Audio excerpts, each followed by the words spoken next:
بس رمضان کی سب سے بڑی تیاری کیا ہے کہ اپنے دلوں کو صاف کر لو پہلے سے، کہ جس دل میں نفرت ہو، بغض ہو، کسی کے لیے غصہ ہو، کسی کے لیے کیا کیا جذبے ہوں، دل صاف کرنا۔ ہمارے گھروں میں روزانہ جھاڑو ہوتا ہے، یہاں مدرسے میں روزانہ صفائی ہوتی کہ نہیں ہوتی؟ چونکہ دنیا کی اصل گندگی ہے تو جھاڑو ہاتھ سے نہیں چھوٹ سکتا۔ حرم شریف میں دیکھا کیسے چاروں طرف خدام پھر رہے ہوتے ہیں برش لے کر، تو دل پہ غبار ایسے آتا ہے جیسے صحن میں غبار آتا ہے، دل پہ گندگی ایسے آتی ہے جیسے صحن میں آتی ہے۔ تو ہم نے نظام بنایا ہوا ہے، لوگ مقرر ہیں وہ روزانہ جھاڑو دیتے ہیں۔ تمہارا دل ایک آنگن ہے، ایک صحن ہے، اس میں بغض، نفرت، حسد، پتہ نہیں کیا کیا گندگیاں آئیں گی اور آتی رہیں گی۔ بچوں ایک کام کرو، جھاڑو پکڑ لو، صاف کرو۔ یا اللہ معاملہ تجھ سے کرنا ہے، لوگوں سے نہیں۔ کسی نے برا کہا، کسی نے غیبت کی، کسی نے گالی دی، کسی نے دھکا دیا، کسی نے حق مارا، کسی نے کچھ کیا، یا اللہ تیرے سپرد میں نے اپنے دل کو سب سے صاف کیا، میں نے اپنے دل کو سب سے صاف کیا۔ یہ اتنی بڑی عبادت ہے کہ بڑے بڑے نفلوں والے، تہجد والے، حج عمرے روزے والے تمہیں نہیں پکڑ سکیں گے، چونکہ اس کا کرنے والا دنیا میں کوئی نہیں۔ نفل پڑھنے والے تو بے شمار ہیں، عمرے کرنے والے بے شمار ہیں، علماء بے شمار ہیں، حاجی بے شمار ہیں، سخاوت کرنے والے بے شمار ہیں، لیکن اس ٹکڑے کو صاف کرنے والا لاکھوں میں ایک بھی نہیں ہے۔ مشکل کام ہے، آپ یہ سیکھ لیں، صاف کرو، صاف کرو، صاف کرو۔ یہ رمضان کی سب سے بڑی تیاری اور علم کو حاصل کرنے کی سب سے بڑی چابی ہے کہ اپنے دل کو کھلا کر لو۔ کوئی چیز خالی ہوگی تو کچھ آئے گا۔ جس دل میں بغض بھرا ہو، نفرت بھری ہو، حسد بھرا ہو، کینہ بھرا ہو، اس میں خاک آئے گا، اس میں تو علم کی ایک کرن بھی نہیں آئے گی۔ اس زبان سے چاہے جتنے مرضی موتی بکھیرے، دل اس کا اندھا ہوگا۔ لا تعمى الابصار ولكن تعمى القلوب التي في الصدور۔ یہ آنکھوں سے اندھے نہیں، دل سے اندھے ہیں۔ تو بچوں اپنے دل کو صاف کرنا سیکھو۔ وہ کتنی مشہور حدیث ہے، آپ نے کہا اس دروازے سے ایک جنتی آ رہا ہے، تو ایک انصاری صحابی داخل ہوئے، جوتا ہاتھ میں، داڑھی میں وضو کا پانی۔ اگلے دن اس دروازے سے ایک جنتی آ رہا ہے، تو ایک صحابی آئے، ہاتھ میں جوتا، داڑھی میں وضو کا پانی، وہی صحابی۔ اگلے دن اس دروازے سے ایک جنتی آ رہا ہے، تو وہی صحابی 3 دن جنت کی بشارت لی انہوں نے۔ اس صحابہ کی جماعت میں ایک شخص ہیں جن کا نام ہے عبداللہ بن عمرو بن عاص۔ ان سے بڑا عبادت گزار صحابہ میں کوئی نہیں تھا، نہ سابقین میں نہ متاخرین میں، نہ پہلوں میں نہ بعد والوں میں۔ ان کی عبادت کیا تھی؟ ساری رات جاگنا، سارے دن کا روزہ، اور ایک ختم قرآن صبح سے شام تک۔ اتنی اللہ نے طاقت دی تھی۔ پھر وہی غلوب والی بات آ گئی، ایکسٹریم ہونے والی بات آ گئی۔ ان کی شادی والی رات حجلہ عروسی میں داخل ہو رہے ہیں، دلہن کے کمرے میں داخل ہو رہے ہیں، اور مصلی بچھا کے اللہ اکبر، اور دیر نفل تے نفل، دیر نفل تے نفل۔ تو ان کی بیگم نے دیکھا تو وہ بھی خیر کا زمانہ تھا، انہوں نے بھی وضو کیا اور پیچھے مصلی بچھا کے وہ بھی فجر تک نفل پڑھتے رہے۔ صبح ہوئی تو حضرت عمرو بن عاص رضی اللہ عنہ نے پوچھا، بیٹی رات کیسی گزری؟ کہا جی ماشاءاللہ آپ کے بیٹے تو بڑے عبادت گزار ہیں، ساری رات نفلوں میں ہی گزری۔ تو وہ ان کو شکایت کر دی۔ حضرت عمرو بن عاص کو اتنا غصہ چڑھا، وہ بیٹے کو تو کچھ نہیں کہا، کتنی حکمت کی بات ہے، سیدھے گئے اللہ کے نبی کے پاس، یا رسول اللہ یہ عبداللہ دیکھیں کیسا نادان ہے، اس کی شادی کی ساری رات نفل پڑھتا رہا۔ تو آپ کہتے ہیں ماشاءاللہ ماشاءاللہ کتنی بڑی بات ہے۔ نفلوں میں گزر گئی، رات بھی نفلوں میں گزر گئی۔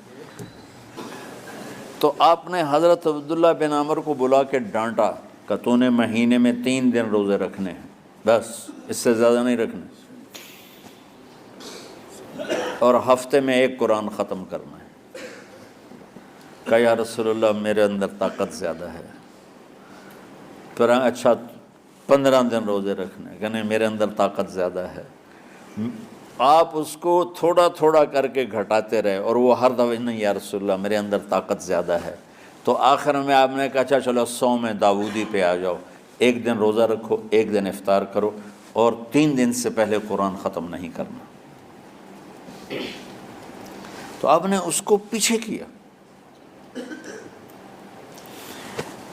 یہ بیٹھے تھے اس محفل میں، ان کے دل میں آیا کیا یہ بزرگ مجھ سے زیادہ عبادت کرتے؟ رات میں ساری جاگتا ہوں، دن روزہ رکھتا ہوں، 1 ختم کرتا ہوں، تو جنت کی بشارت تو مجھے ملنی چاہیے تھی، ان کو کیسے مل رہی؟ یہ کسی کتاب میں نہیں لکھا کہ یہ ان کا جذبہ تھا، لیکن جو کہ میں ان کی سیرت کو جانتا ہوں تو مجھے خیال آتا ہے کہ ان کی نفسیات میں یہ بات آئی ہوگی، چونکہ صرف انہی کو خیال آیا کہ میں جا کے دیکھتا ہوں کہ یہ بزرگ کیا کرتے ہیں۔ تو ان کے پاس پہنچ گئے، چاچا، ذرا وہ ادھیڑ عمر تھے، چاچا وہ میرے ابا تھوڑے ناراض ہیں، تو کچھ دن آپ کے پاس گزار لوں؟ کا بیٹا بسم اللہ آ جاؤ۔ اب رات ہوتے ہی عشاء کی نماز پڑھ کے انہوں نے جلدی سے چادر اوپر لی اور یوں سراغ کر کے ان چاچے کو دیکھنے لگے ایسے کر کہ اب یہ کیا ساری رات سجدہ کرے گا، اور ساری رات روتے روتے روتے روتے مصلی گیلا ہو جائے گا، یا ساری رات رکوع کرے گا، ساری رات قیام کرے گا، ساری رات قرآن پڑھے گا، اس تصور سے یوں دیکھ رہے۔ اور وہ بزرگ صحابی تشریف لائے، سرانے پہ سر رکھا، اللہم بسمک اموت و احیا، ہو گئے۔ اب یہ دیکھ رہے ہیں ابھی اٹھیں گے، ابھی اٹھیں گے، ابھی اٹھیں گے، اٹھے نہیں، فجر کی اذان پہ اٹھے۔ اب یہ تو حیران پریشان ہو گئے کہ یہ کیا ہو؟ اس زمانے میں تو منافق تہجد نہیں چھوڑتے تھے ڈر کے مارے کہ پتہ نہ چل جائے ہمارے کفر کا، تو یہ چاچا جنت بھی لے گیا تو ستا بھی پیا کہ چلو کل دیکھوں گا۔ اگلی رات پھر چادر سر پہ کر کے اور یوں سوراخ کر کے لیٹے ہوئے اور دیکھ رہے۔ چاچا پھر تشریف لے اور سرانے پہ سر رکھا، اللہم بسمک اموت و احیا، ہو گئے۔ فجر کی اذان پہ اٹھے، یہ اور پریشان ہو گئے کہ میرا نبی کا فرمان تو سچا ہے، اس میں تو شک بھی کفر ہے، لیکن عمل کیا ہے جس پر اس کو جنت کی بشارت ملی؟ 2 رکعت نفل بھی نہیں۔ اور آج کے دور میں تم میں سے ماشاءاللہ اکثر بچے تہجد پڑھتے ہیں کہ 1 رات اور دیکھوں گا، تیسری رات اللہم بسمک اموت و احیا، ہو گئی ساری رات۔ تو تیسری رات پھٹ پڑے عبداللہ بن عمر، کہنے لگے چاچا میری ابا سے کوئی لڑائی نہیں تھی، 3 دن میں تیرے بارے میں سنتا رہا، جنتی جنتی جنتی، میں دیکھنے آیا تھا کہ آپ کیا کرتے ہیں، آپ تو کچھ بھی نہیں کرتے ہو، ساری رات سوتے رہتے ہو، اب کیا کرتے ہو؟ انہوں نے کہا بیٹا یہی ہے جو تم نے دیکھا ہے۔ اب ان کو سمجھ میں نہیں آ رہا کہ یہ جوڑ کیسے بٹھاؤں، ادھر جنت کی بشارت، ادھر ساری رات خراٹے، اب یہ اس میں جوڑ کیسے بٹھاؤں، کیونکہ نبی کی بات تو غلط ہو نہیں سکتی۔ تو اب وہ نا ایسے نا بڑے بے دل سے ہو کر واپس مڑے، پتہ نہیں کی چکر ہوئے گی کوئی گل۔ جب وہ دروازے تک پہنچے تو کہنے لگے بیٹا ادھر آنا، واپس آ گئے۔ کہا میں تمہیں اصل راز کی بات بتاتا ہوں۔ کہا کیا ہے کیا ہے؟ تو یہاں ہاتھ رکھا، کہا یہ جو دل ہے نا اس میں کسی انسان کی نفرت نہیں۔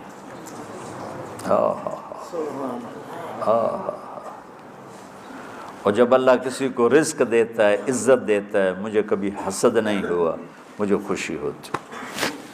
تو عبداللہ بن عمر نے کہنا تھا ہاں یہ بات ہے، نہیں، انہوں نے کہا ہاذا ہوا، اچھل کے کہنے لگے ہاذا ہوا، ہاں ہاں ہاں ہاں یہی ہے یہی ہے یہی ہے۔ پھر کہنے کہ چاچا پر یہ میرے بس کا نہیں ہے، کون کرے گا یہ؟ اتنے بڑے آدمی ہو کر کہہ رہے ہیں کہ یہ میرے بس کا نہیں۔ تو بچوں، دنیا میں جنتی بننا ہے اور علم اللہ سے لینا ہے تو اسے صاف کر دو، سب کی نفرت سے۔ سب، اس نے مجھے یہ کیوں کہا، اس نے مجھے یوں کیوں دیکھا، اس نے میرے بارے میں یوں کیوں کہا، اس نے میرے بارے میں یہ کیوں لکھا۔ جس کی تعریف ہوتی میری کتنی برائی ہوتی، صرف تعریف تو نہیں ہوتی، بھرا پڑا سوشل میڈیا مجھے گالیاں دیں۔ اللہ کے فضل سے میرے دل میں ایک ذرے کے برابر کبھی کوئی منفی جذبہ نہیں آیا، آئے تو میں دھو کے صاف کر دیتا ہوں، یا اللہ میں نے اپنے دل کو صاف کیا، میرا معاملہ تیرے ساتھ ہے، کسی کے ساتھ نہیں۔ یہی آپ رمضان کی سب سے بڑی تیاری، علم کے حاصل کرنے کا سب سے بڑا ہتھیار آپ کو یہ نہیں ہے کہ تمہیں کتابیں یاد ہو جائیں، تمہیں اشعار یاد ہو جائیں۔ تو ساری امت سے کہتا ہوں رمضان کا استقبال کرو، دلوں کو صاف کر کے، نفرتوں کو مٹا کے، مذہبی نفرت، دنیاوی نفرت، رشتوں کی نفرت، بول چال کی نفرت، سیاست کی نفرت، لین دین کی نفرت، ان سب سے اپنے دل کو صاف کرو تاکہ رمضان میں اللہ نے علم اتارا، اللہ تعالیٰ آپ کو علم عطا فرمائے، اور باقی لوگ جو عام دنیا میں زندگی گزار رہے ہیں ان کے دلوں میں اللہ رمضان کا نور اتارے اور ہدایت کا نور اتارے۔ یہ سب سے بڑی تیاری ہے اس کی۔ اور کسی سے گلہ ہے، غصہ ہے، ناراضگی ہے، کسی سے بولتے نہیں ہو، ابھی سے شعبان آ چکا ہے، آپ شعبان سے رمضان کی تیاری شروع فرما دیتے تھے، تو اس کی تیاری کیا ہے؟ وہ دلوں کو صاف کرو، معاف کرو، معافی مانگو، تمہارا قصور نہیں پھر بھی معافی مانگ لو،